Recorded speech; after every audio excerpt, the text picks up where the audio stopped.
জনাব ধীর আলী মিয়া 1945 সাল থেকে ঢাকা বেতারে একক যন্ত্রশিল্পী হিসেবে বাঁশি বাজাতেন। 1947 সালের 16ই আগস্ট থেকে অনিয়মিত এবং 1948 সালের 1 এপ্রিল থেকে নিজস্ব শিল্পী হিসেবে যোগ দেন। তিনি বর্তমানে রেডিও বাংলাদেশ ঢাকার উপপ্রধান সঙ্গীত প্রযোজক পদে অধিষ্ঠিত। শিল্পীর বাঁশিতে এখন আমরা শুনব রাগ ইমন।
জীবন যদি একটি নাটক হয় অথবা নাটকের সংলাপ যদি আমাদের জীবনের সম্পৃক্ততায় বিধৃত থাকে, তাহলে আমাদের এই 40 বছরের বেতার নাটকও আজকের এই স্মৃতিচারণের মুহূর্তে আমাদের স্মৃতিকে নাড়া দেয়।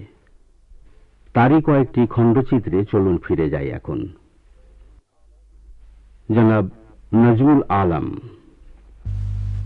আমার মনে পড়ছে আজকে 30টি বছর আমি কাজ করতে পেরেছি এবং দেশের সবচেয়ে শক্তিশালী গণসংযোগ মাধ্যম এবং একটি গুরুত্বপূর্ণ সাংস্কৃতিক প্রতিষ্ঠান, যে প্রতিষ্ঠানের সঙ্গে কাজ করে আমি অনেকের সঙ্গে পরিচিত হবার সুযোগ পেয়েছি, যা হয়তো অন্য কোনো প্রতিষ্ঠানে কাজ করলে আমি পেতাম না।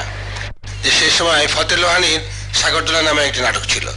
সেই নাটকে কিন্তু সত্যি সত্যি একটা বিয়ের দৃশ্য ছিল। আমি সেই নাটকের প্রযোজক পরিচালক ছিলাম।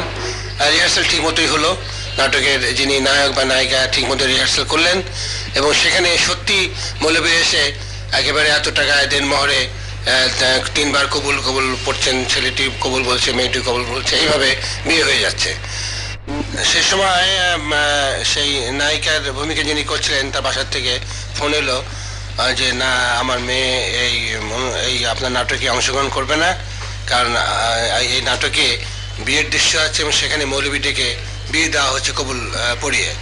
তো সেখানে আমার মেয়ের বিয়ে হয়ে যাবে, এইভাবে তো আমি আমার মেয়েকে এই নাটকে অংশ গ্রহণ করতে আমি রাজি হতে পারি না।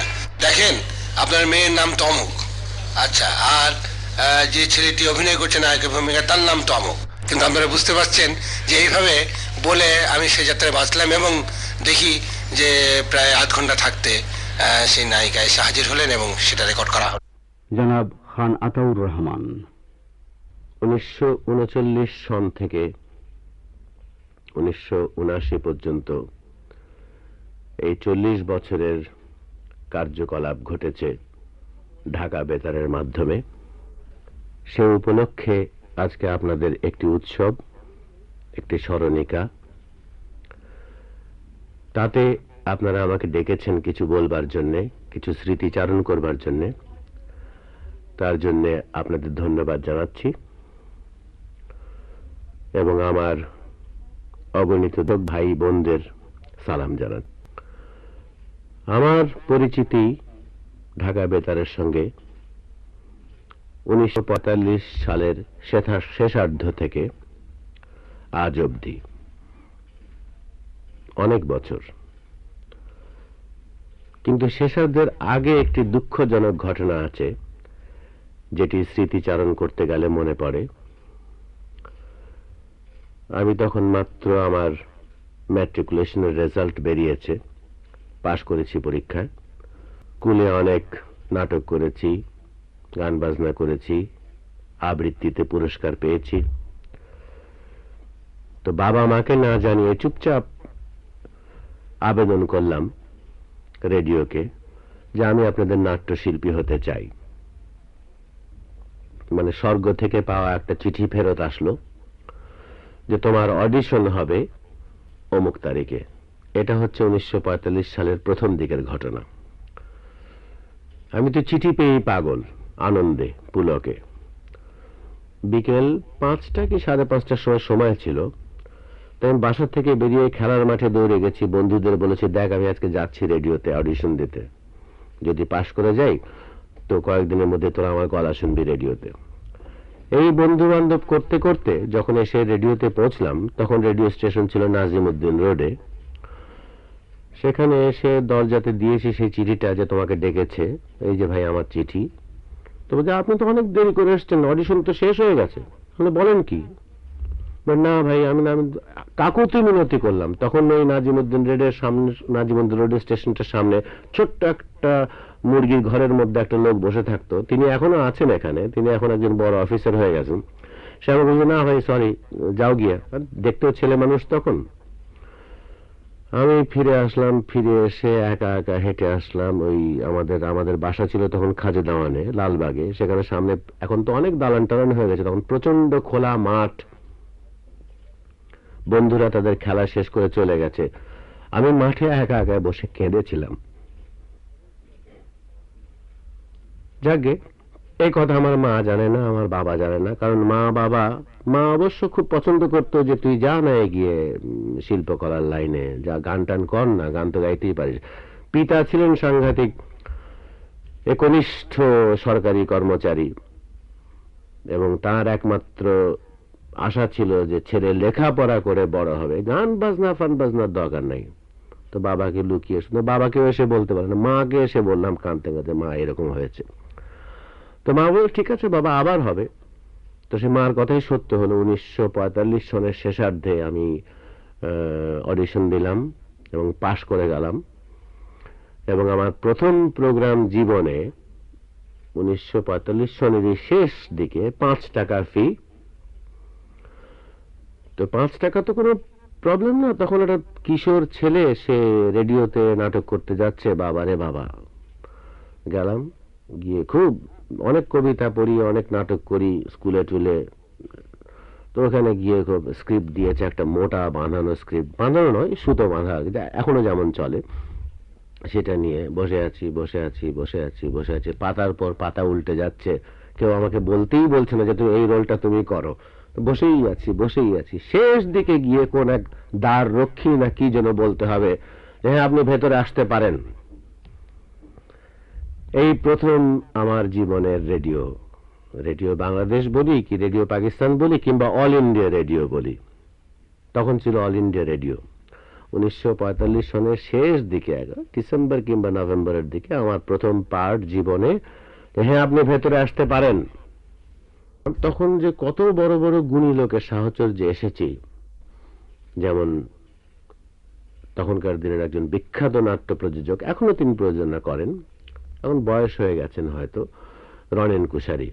তার কাছে কত কিছু শিখেছি, বলবার বাচনভঙ্গি, গলা কি করে থ্রো করতে হয় মাইক্রোফোনে।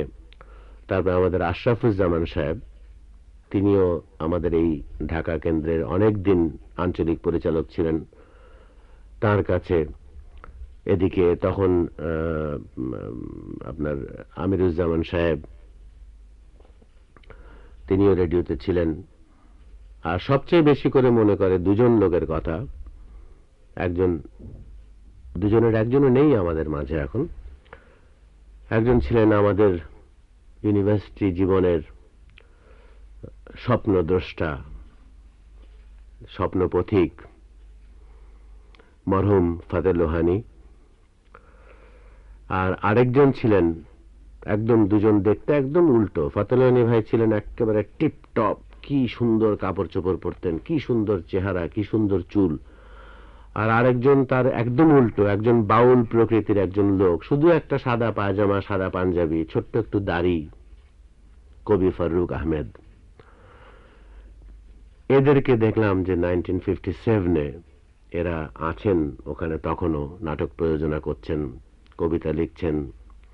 ফারুক ভাইয়ের একটি বিশেষ নাটক নফেল ও হাতেম, যেটা আমার মনে হয় 1958 সনের দিকে প্রচারিত হয়েছিল, এবং তখনই আমরা রেকর্ড করেছিলাম। এটা প্রযোজনা করেছিলেন আশরাফুজ্জামান সাহেব, এবং আমাকে, আমরা বড় ভাই বলি ওকে, বড় ভাই বললেন যে আতা তুমি এই হাতেমের পার্টটা করবে। ঠিক আছে, করি। মানে ফারুক ভাইকে আমি তখনও অত ওতপ্রোতভাবে কিংবা ঘনিষ্ঠভাবে চিনতাম না, কিন্তু নফেল ও হাতেম নাটক করতে গিয়ে সে কি ছন্দ, কি ভাষা, কি বাঁধুনি, পাগল হয়ে গেলাম। বড় ভাইকে জিজ্ঞেস করলাম, আশরাফুজ্জামান ভাই, ফারুক ভাইয়ের সঙ্গে পরিচয় হয় না? ফারুক ভাইকে তো আমরা তখন নামে চিনি, মানে তখনকার দিনের কবি হিসেবে নামে চিনি, কিন্তু নাটক লিখতে যে এত দক্ষ। ফারুক ভাইয়ের সঙ্গে দেখা হলো, ওই যে বললাম, একটা সিম্পল সাদা পাঞ্জাবি, একটা পায়জামা পরার লোক, ছোট্ট একটু দাড়ি, এক রোখা, মানে স্ট্রেট লাইনের মতো দাঁড়িয়ে থাকে। আর দেখতে শুনতে ছোট মোটো হলে কি হবে, চোখের মধ্যে যেন আগুন জ্বলছে। এমনি কত কথা মনে পড়ে সেই নাজিমউদ্দিন রোডের। আরেকটা কথা মনে পড়েছে, একদম রেডিওর দালানের উল্টো দিকে, মানে চানখারপুল লেন যেটাকে বলে, নাজিমউদ্দিন রোড বলে, ওর উল্টো দিকে সামান্য একটু, কতটুকু হবে বোধহয় আমার 10 ফিট বাই 20 ফিট একটা ছোট্ট ক্যান্টিন চালাতো আবুল ভাই একজন।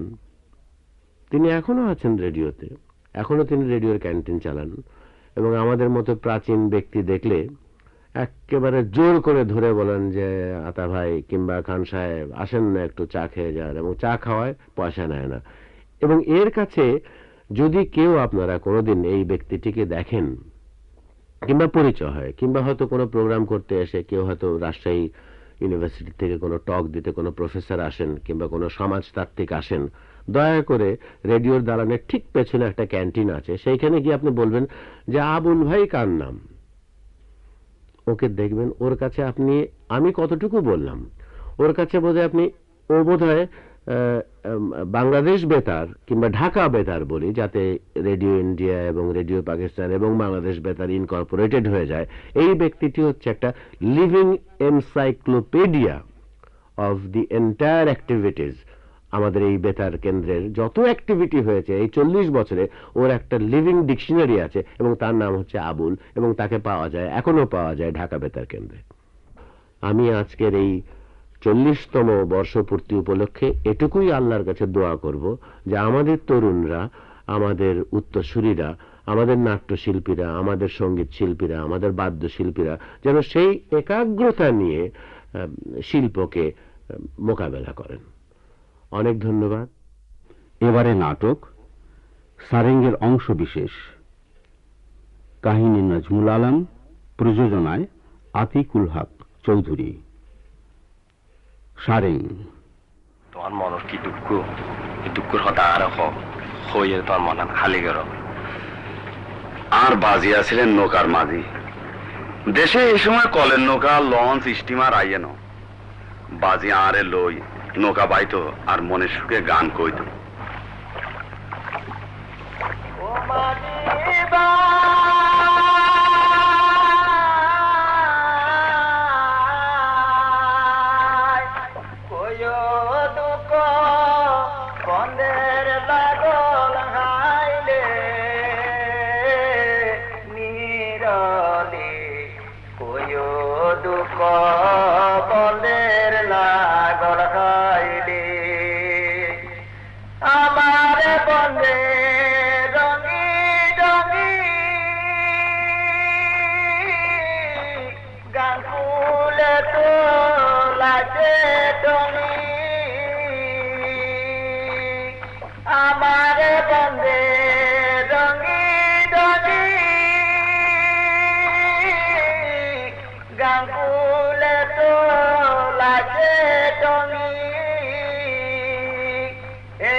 এই বোয়াল হইয়ার কথা কোন গানে সোয়ারি লই যাওয়ার ভাই?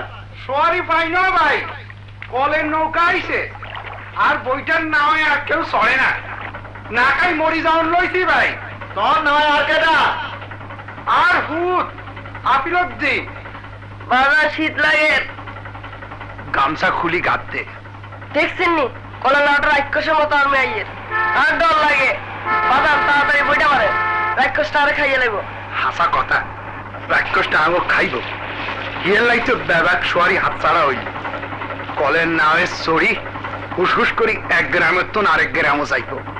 বইটার নামে আর কেউ চড়ছ না, খোলা আইন লই না খাই মরণ লাগবো আরই। বাদাম এই তোতাল্লার লাল হিটা আর লাল সুইলেতে ভুলে যাইয়েন না, নয় হিটি কানবো। ওক লাগলে যে কান্দন, এই কান্দন থামাইম কেমনে?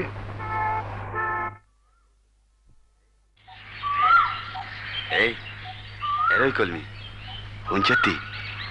আরে আপু বেনি কবে আইলা? আইছি আইছি। যাও, তোমার লগে কোনো কথা নাই। কি এলাই কলমি রাগ কইছেতি? রাগমুনা কেন কসাই? তোমার লাই হসাই সাই বই থাকতে থাকতে চোকার আন্দা হয়ে গেছে। আর হুনো এদিকে হিরু মিয়া বড় বদমাইশি শুরু করছে। শাসাজান রে কি কইছে? শাসাজান গেছে খেপি। তুমি জলদি জলদি যাই শাসাজানের লগে কথা কও। কিন্তু আর ডর লাগে। ওম পুরুষ মানুষ হইছ, তুয়ানের লাগে হাল্লা দি কলেন না চালা, আর শাসারে ডর লাগে। দেরি করলে সর্বনাশ হয়ে যাইব। কিন্তু হুনো শাসাজান তোমারে যখন জিজ্ঞাইব জোরদারের মাইয়ারে কি দিয়া তুই বিয়া করবা, তখন কি জবাব দিবা শুনি? কি জবাব দিও? ইমুইসা এই এই জবাব দিও। তোমার হাতটা কি জল জল করতে চাকু ভাই? জোরদারের মাই হয়ে এটা সিনবার আইলে না? হ্যাঁ, এটারে কয় মোর খাঁটি সোনার মোর, বুঝছি? সর্বনাশ, এটা তুই কই হেলা? চুরি করছো? আর লেগে তুই ডাকাতি করলে? মাইছে শুনবো, চুরি করিনো ডাকাতিও করিনো। চুরি ডাকাতি ন করলে এই জিনিস আমার কাছে কেন আইলো এ তোর ধারণা না? তই হুন কলমি, তোরে হাওনের লাই আই এটারে আনছি। এটা তুই কই হেলা এই কথা আগে ক। এটারে আই হাই ন, এটারে হাইছিল আর বাজির দাদির বাপ। হে আসিল 12 বইয়া সপ্তডিঙ্গার কান্ডারি, বুঝেতি? তখন হাইছিল ওই মোর। এই মোরের গুণেই না আর বাজি সারেং হয়েছে, আই সারেং হয়েছি। আপু ভাই হিরুমিয়া এইদিকে আইতে আছে, তুই মোরটারে লুকাইয়া হালাও, আমি হলাই। আর হুনা এই সাসারে কিন্তু কইও জলদি জলদি জলদি। কোয়াল্লার কোয়াল আ কোয়াল্লার মাথা বাসমুরাত লুয়াই লুয়াই আফিলের দিশারাঙের হিরিত বালাই জমছে। মুখ সামলাইয়া কথা কইছিল, তোর জুলুম অনেকদিন সহ্য করছি, আর করতাম না। আরে আ তো মুখ আমলাই কথা কমু, তুই আতেতে কি লুয়ালি? আরে দেয়া না দেয়াইতেন না, না দেয়ালে মারি গেলাম, না দেয়াইতেন না, দেয়া কইয়া না দেয়াইতেন না। কি দিয়া দিন? আল্লাহ আল্লাহ আল্লাহ, মোরখান কোনায় হইল, কোনায় হচ্ছে? আল্লাহ কোনায় গেল, কোনায় গেল? হাইছি হাইছি, এই যে হাইছি, এই যে হাইছি। এই মুহূর্তে কোনা নেই আলি ক না কইতেন না, না করলে তোর দেয়া মারি গেলাম। হিরুমিয়া কত কি আরে গানে মারবানি। যা আইস তোরে সারি দিলাম, আর কোনদিন এমনি আইলে যে তা জামাই গেলাম তোরে আই। আচ্ছা কোন চাই? আমনে বাবা মানুষ, আমনে ইয়ে না আইছেন কিল্লে? হইজু ভাইয়ের লাগে আইছি। আরে কয় তোমার মন ভালো না, চলো বন্দরে একটু ঘুরিয়ে আই, মন ভালো হয়ে যাইব কই। কা মনে কি হইছে? আই গ্রামের জোরদারের মাইয়া কলমিরে বিয়া করতে চাই, কিন্তু হিরু বলি এক বদমাইশ আর হতের দোষ মনুষী, হেতে কলমিরে বিয়া করানোর লাই কলমির মন ভাঙাইতে চায়। কলমি সাসারে হেতে কি কইছে, অনে হেতে বেগি বইছে আর লগে বিয়া দিত না কয়। কার নাম কইলে? কি? আরে হিরু মিয়ার নাম শুনে আইকে উঠলা কি এল্লা, তুই হেতে চেননি? হিরুমিয়ারে চিনম না? আর সর্বনাশ তো হেয়ার ফয়জুদ্দি মিলি করছে। কেনে কইছে? আমিও এক ভালা শরীফ ঘরের মাইয়া ছিলাম, আরো সাদা ছিল, বিয়া করি স্বামী আর ফোলা পাইন লই সুখের সংসার করু। আচ্ছা এই ফয়জু আরে বিয়া কইব কই ফুসলাই ঘরের বার করছে, তার লগে আছে হেই শয়তান হিরুমিয়া। হ্যাঁ তারা ইয়ানে আই এই ঘর ঠিক করি আর ইয়ানে তুলছে, আরে বিয়া করে না।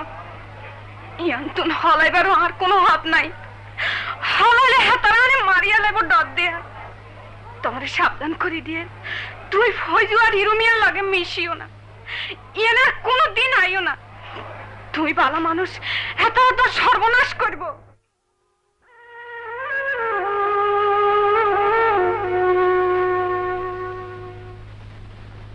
আফু ভাই কে কলমি? তুই তুই আর এরকম সর্বনাশ করলে কি এলাই? সর্বনাশ? কি সর্বনাশ করছি? ক আই যা শুনছি ব্যাক মিশা কথা। কি শুনছ তুই? খালি শুনিও না দেখছিও, তুই হীরামনে মোর দিছ কি এলাই? ক তুই একদিন ধরে আরে যেই হগল কথা শুনাইছ সেই হগল কথা ব্যাবাক মিশা। আল্লাহ দয় দেখো আই হীরামনরে মত দেই না। হীরামনে তুই মোর না দিলে তা হিরো আরে মোর দেয়লো কেমনে? তুই ক তুই হেরে চিনো না, তাহিয়ালে তুই যাও না, তারে তুই ভালোবাসে মোর দাও নাই? তুই ক দেখ মিশা কথা, তুই কিচ্ছু জানে না, কিচ্ছু না জানলে তোর হাত কাটলো কেমনে? আই আই সব জানি।